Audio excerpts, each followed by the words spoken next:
আসসালামু আলাইকুম রহমতুল্লাহ বারাকাতুহু। আমার সম্মানিত ভিউয়ার্স, আশা করি সবাই আল্লাহর অশেষ রহমতে ভালো আছেন।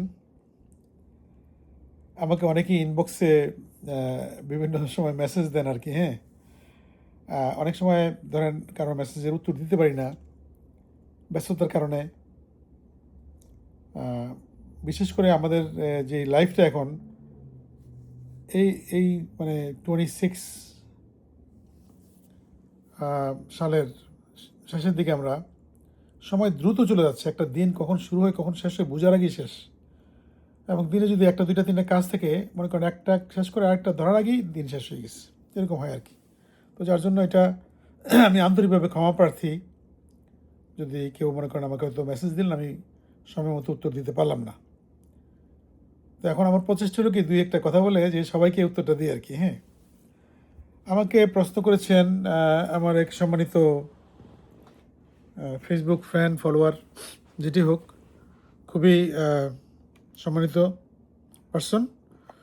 তো তার এটা ছিল, প্রশ্ন ছিল যে আমি একটা বলেছিলাম টক্সিক লোককে অ্যাভয়েড করার জন্য এর আগে, যে জীবনে যদি আপনার শান্তিতে থাকতে চান তাইলে টক্সিক মানুষের কাছ থেকে দূরে থাকবেন। তো উনি টক্সিক সম্বন্ধে আর কি আমাকে আবারও জিজ্ঞেস করলো যে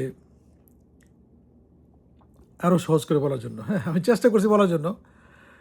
তো আমি বলি যে একটা জিনিস, আপনার negative people they are kind of toxic. কারণ তারা মানুষকে অপছন্দ করে, মানুষের কাজকর্মকে অপছন্দ করে এবং মানুষকে কোনো কিছু অ্যাপ্রিসিয়েট করতে পারে না। এরাও কিন্তু টক্সিক পিপল, একদম মানে খুবই ভালো টক্সিক। আপনি চিনবেন কীভাবে? প্রথমত আসুন আমরা নিজেদেরকে যাচাই করি যে আমি কি নেগেটিভ পিপল কিনা, আপনি কিনা। আমি উদাহরণ দিই, একটা সমাজের একটা উদাহরণ দিই, কোনো ব্যক্তির কাছে না গিয়া। সমাজের মধ্যে মনে করেন এখন যে এই সরকার আসছে ক্ষমতায়, সরকার যেটা ভালো কাজ করে, যে কোনো একটা কাজ করলেই তার বিরুদ্ধে একটা সমালোচনা করতে হবে। তার বিরুদ্ধে যখন কথা বলবে তারা, মানে বিবেক বুদ্ধি বাদ দিয়া শুধু তার শত্রুতা করার জন্য, সে হলো একটা নেগেটিভ পার্সন। ইভেন আমি আপনি যদি ফেসবুকে কোনো একটা পোস্ট দেই, এই পোস্টের মধ্যে আইসা he is not even related, কিন্তু সে সেটা নেগেটিভ কমেন্ট দিল যে এই বেটা ফালতু লোক, এই বেটা অমুক তমুক, মানে আসে না, জাস্ট ওই কথার মধ্যে কোনো মাধুরতা নাই, সৌন্দর্য নাই, রেসপেক্টনেস নাই, এবং লাগাম ছাড়া কথাবার্তা। এরা হলো খুবই নেগেটিভ পিপল। ইভেন তারা সংসারের মধ্যে দেখবেন, সংসারের মধ্যে তারা স্ত্রীর দোষ ধরে বা স্বামীর দোষ ধরে বা ছেলে মেয়ের দোষ ধরে, সারাক্ষণ দোষ ধরার মধ্যেই থাকে। দে আর ভেরি ভেরি টক্সিক। এবং এই সমস্ত লোকের যদি আপনার বন্ধুমহলে থাকে, আপনার পরিমধ্যে থাকে, তারা টাই না আপনাকে নিজে নামায় রাখবে সময়। একটা ভালো কাজ করতে যাবেন, সেখানে আরেকটা যুক্তি দেবে, এটা করো, এটা না করে। আরেকটা করতে যাবেন, তার কথা মতো 2 দিন পর বল না এটা না করে ওইটা করো। মানে they are not even they don't know what they are talking about. এবং তাদের কোনো প্ল্যান নাই, কিছু নেই, শুধুমাত্র তাদের একটা এন্ট্রি থিওরি কাজ করে সবসময়। আপনি পানি খেতে চাইলে আপনাকে দেবে কোক খেতে চাইলে কোক খাওয়ার, পানি খাওয়া, শরবত খেতে চাইলে বললো যেটা সুগার বেশি। মানে just the way of saying something, এর মধ্যে কোনো সৌন্দর্য নাই। তো এই ধরনের লোকগুলি খুবই নেগেটিভ এবং টক্সিক হয়। এবং আপনার জীবনে এই ধরনের লোক আসলে আপনার জীবন মানে একদম মানে কী বলবার, তামা করে হয়ে যাবে। একটা বিজনেস পার্টনার যদি হয় আপনার এরকম, বিপদ। স্বামী বা স্ত্রী হইলেও বিপদ। অথবা একটা সহকর্মী, একসাথে কাজ করতেছেন, তার সাথে আপনার ইন্টারাকশান আসছে কাজের জন্য, অনেক সময় তার সাথে আপনার কথাবার্তা বলতে হয়, কাজ করতে একসাথে, এর বিপদ একটা। এখন এই বিপদ দেখে অনেকে আপনি তারা মেরে ফেলবেন না, আপনি তারা গালি দিবেন না, সেটা করার দরকার নেই। এখন এই বিপদ আপনি যখন হ্যান্ডেল করতে পারবেন ভালো মতো, তার মানে আপনি নেগেটিভ না, তাইলে আপনি পজিটিভ। তো কীভাবে করবেন? এখানে করার ফর্মুলা আল্লাহ পাক দিয়ে দিয়েছেন আমাদেরকে, আমাদের রসুল সাল্লাল্লাহু আলাইহি ওয়াসাল্লামও দিয়ে দিয়েছেন। হ্যাঁ, অলওয়েজ লিসেন টু দ্যাম। খুব মনোযোগ দিয়ে শুনবেন, কোনো উত্তর দেবেন না, উত্তর দেবেন কম। বরঞ্চ ওই ধরনের সিচুয়েশনে আপনার কাজ দিয়ে তাকে বুঝিয়ে দেবেন, অন্য কিছু দিয়ে। মানে কোনো উত্তর দেবেন না, তর্কে যাবেন না। কোনো দিন তারা আপনার কথা শুনবেন না। তর্ক করতে গেলে তর্কের কোনো শেষ নেই। আপনি একটা ভালো কাজ করে তাকে দেখা দেবেন প্রমাণ দিয়ে, এবং এটার জন্য কোনো ক্রেডিট নিতে যাবেন না, বা তাকে বুঝাইবেন না যে দেখো তুমি বলছিলাম না, আমি করে দেখাই দিছি। কোনো ক্রেডিট নেওয়ার দরকার নেই।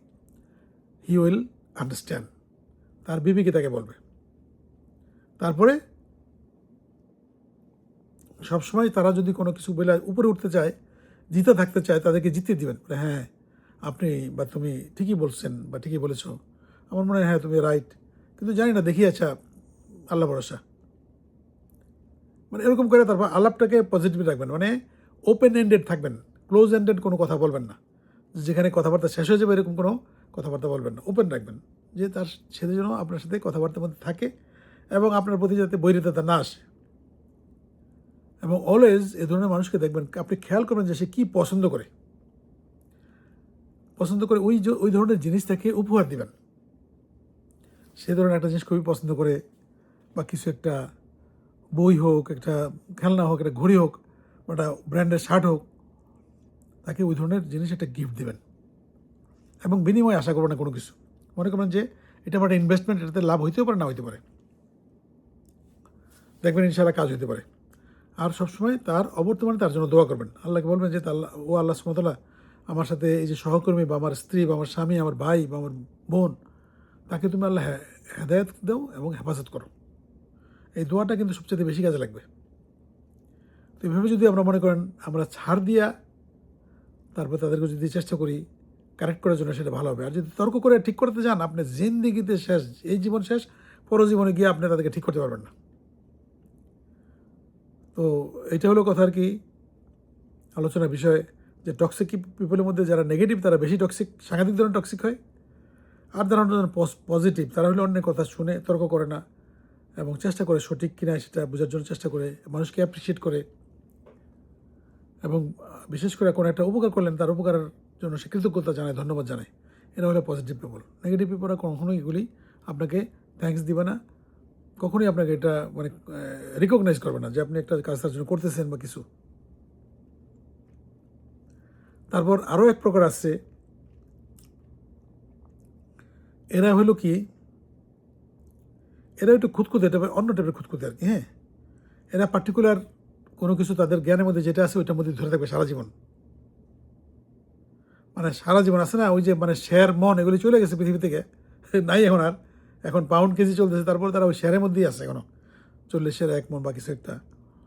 তাদের আইডিয়া, ধ্যান ধারণা ওই রকমের আর কি। হ্যাঁ, একটা 30 বছর আগে একটা জিনিস দেখছে, ওইটার থিওরির মধ্যে বসে থাকবে।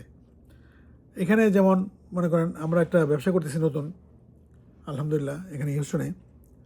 তো অনেকে আছে আমাদের এখানে বলে তোমাদের অনেক দাম বেশি, আমি তো এটা কিনছিলাম কম দামে, তোমাদের দোকানে $5 বেশি দাম।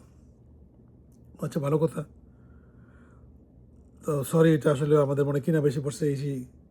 তো এখন দেখা গেল সে 2 বছর আগে ওই প্রোডাক্টটা কিনছে, এই 2 বছরের মধ্যে ওই প্রোডাক্টের দাম কত বেড়ে গেছে এই ট্রাম্পের খাজনা টাজনার জন্য, তার কিন্তু খবর নেই। 2 বছর আগে কিনছিল এটা, ওই প্রাইসটা তার মাথার মধ্যে সেট আছে। এটা অনেকে আমাদেরও থাকে, আমরা যদি এটা গাড়ি কিনি, আমরা গাড়িটা কিনছি $40,000 আগে দিয়ে, এটা কিন্তু 10 বছর 15 বছর চলে গেছে, এখনও $40,000 মাথার মধ্যে আছে। এই 40,000 টাকার গাড়ি যখন 4,000 টাকার দাম, মাথার মধ্যে ওটা কিন্তু ঢুকে না আমাদের, আমরা 40,000 টাকা হিসাব করি। তো যাই হোক, যারা গোড়া তারা মানে ওইরকম সেন্স তাদের নাই, এটা অজ্ঞানতা, তাদের অজ্ঞতা প্রসূত কারণে তারা এটা বলে, এবং তারা কিন্তু এটাতে বেরিয়ে আসবে না কখনোই। আপনি ইভেন ধরেন তারা একটা স্টাইলে নামাজ পড়া শিখছে, হাত বাঁধা, রাফা না করা, বা সূরার শেষে আমিন না বলা, ওইটার মধ্যে তারা থাকবে। যত রকমের জ্ঞান বুদ্ধি আপনি দেন, তারা কিন্তু এটাতে বেরিয়ে আসবে না। এটা পার্শিয়ালি এরা নেগেটিভ পিপল, বাট এরা ক্ষতিগ্রস্ত না, কিন্তু এরা হলো কি, মনে মনে আপনাকে মুখে না বললেও মনে মনে আপনার ধারণাটাকে ভুল বলবে এবং এটা এগ্রি করবে না কখনই, এবং আপনার সাথে একটা দূরত্ব রাখবে সবসময়। এখন সেই ক্ষেত্রে আপনি কী করবেন? সেক্ষেত্রে তা হইল তাদের সাথে যে দূরত্বটা, এটা আপনি হইতে দিবেন না। আপনি তাদের আচ্ছা ঠিক আছে, আপনি বলছেন, হ্যাঁ হ্যাঁ, আপনি তো জ্ঞানী লোক, তো বাট একটা আমি এরকম একটা জিনিস দেখছিলাম বা এরকম কিছু, বা আচ্ছা তখন তো আপনি কিনছেন, এটা তো সেই করোনার আগের কথা বলতেছেন না, এর মধ্যে কত দাম বেড়ে গেছে জিনিসপত্রের। আমরা তো আর বেতন দিয়ে করে দিতে পারি না, দেখেন কত বেড়ে গেছে দাম। মানে উল্টা আর কি, আপনি নিজে সাফার করতেছেন এইভাবে দিয়ে, তার দলের মধ্যে নিজেকে নিয়ে তারপর লাভ করবেন আর কি। হ্যাঁ, এটা হলো মানে কম্প্রোমাইজ করে তারপর তাদেরকে কারেকশানের দিকে টানা। তো যাই হোক, এখন 10 মিনিট হয়ে গেছে, 10 মিনিট বেশি করবো না। মানুষ তো এমনি ধরেন 1 মিনিট 2 মিনিট বেশি দেখে না, 30 সেকেন্ড দেখে চলে যায়। তো আমি 10 মিনিটের বেশি রিল করতে চাই না, কিন্তু ওই এইটুকু বললাম যে টক্সিকের মানে বিভিন্ন জিনিস বললাম। আরও কিছু জিনিস নিয়ে আলাপ করবো আরও পরে। আমাকে অনেকেই রিকোয়েস্ট করছেন, ইনবক্সে আমি দু একটা বলি, লিখতে পারি না, এই জন্য বলে দিলাম আর কি। আর যারা আমাকে মেসেজ দিচ্ছেন, আমি রিয়েলি গ্রেটফুল। আমি যদি আপনাদের উত্তর না দিই সেটা আমার মনে করেন যে আমি হয়তো সময়ের জন্য পারতেছি না, অনেক সময় অনেকগুলি মেসেজ একসাথে আসছে এই জন্য পারতেছি না, but I do respect you. আমি খুবই রেসপেক্ট করি আপনাকে, আপনি যে সম্মান করে আমাকে একটা সালাম দেন আমাকে মেসেজের মধ্যে, আমি এটা খুবই সম্মান করি। তো অনেকে আছে না আবার এখানে দেখা যায় বেসিক্যালি অনেকে আবার তাদের ভাষাগত সমস্যা আছে আর কি, হ্যাঁ, চিন্তা করে না যে আমি তাদের চেয়ে কত বয়সে বড়, এটা না বুঝে একটা কথা বলে ফেলে, বা তাদের একটা নিজের গণ্ডি নিয়ে তার তার অভিজ্ঞতা আলোকে আমাকে জাজ করার চেষ্টা করে। তো এগুলি অনেক সময় আমি উত্তর দিই না। উত্তর না দিলে বুঝতে পারবেন যে আমি I really don't appreciate that. তো আপনাকে এটা না বললে, আমি যদি বলি ভাই এই কথাটা আমার ভালো লাগে না, এটা না বললে আমি চুপ করে রইলাম আর কি, হ্যাঁ, এটা একটা টেকনিক, ওইভাবে অনেক সময় ফেস করতে হয়। আর মনে করেন আমি যদি আপনাকে উত্তর দেই তার মানে আমি আপনার কথার মধ্যে আসছি, আপনার লাইন মতো আসছি, চলতেছি, আপনাকে আমি রেসপেক্ট করতেছি ভালোই, এবং আপনার সাথে আমি ইটস ওকে। কিন্তু অনেক সময় অনেকগুলি কথাবার্তার উত্তর না পেলে মনে করবেন যে আমি এই কথাটা আমি পছন্দ করিনি, চুপ করে থাকা। এটা আমি শিখছি কোথায়? আমি বিভিন্ন কাজ করতে গিয়ে শিখছি। অনেক সময় অনেক আমার যাদের সাথে কাজ করি, টেক্সট করি, রাইট হয়তো উত্তর দেয়, আবার দেখা যায় একটা টেক্সট করলাম উত্তর দেয় না 2-3 দিনের মধ্যে। আমি বুঝে ফেলি যে হোয়াট ইজ গোয়িং অন। তো এটা একটা স্মার্ট থিঙ্কিং। তো বাট ইনশাআল্লাহ তাআলা সবার জন্যই আমাদের আমাদের দরজা খোলা। আর বিশেষ করে আমি তো ধরেন কোনো কাউকে বাছ বিচার কোনো ধর্ম নিয়া, কোনো গোত্র নিয়া, কোনো ধনী দরিদ্র নিয়া, বা বয়স নিয়া, বা কোনো আওয়ামী লীগ বিএনপি নিয়ে আমি কাউকে জাজ করি না। Everybody is respectful to me. কারণ সবাই তো, আমি তো কারোর সাথে উত্তম কোনো কিছু না। আমি মনে করি আমার সাথে সবাই বেটার। আল্লাহর সৃষ্টি, আমার সাথে সবাই বেটার আমি মনে করি। এভাবে চিন্তা করতে হবে। আমার সাথে খারাপ, আমার সাথে ছোটো, আমার সাথে জ্ঞান কম, এইভাবে কারো জাজ করি না আমি। কারণ প্রত্যেকের কাছ থেকে কিছু না কিছু শেখার আছে আমাদের, এবং আমি অনেকের কাছে অনেক কিছু শিখি, ইভেন এই ফেসবুকেও শিখি কিন্তু। তো ভালো থাকবেন, অনেক কথা বললাম, 12 মিনিট হয়ে গেল। ইনশাআল্লাহ আবার কথা বলবো। আসসালামু আলাইকুম।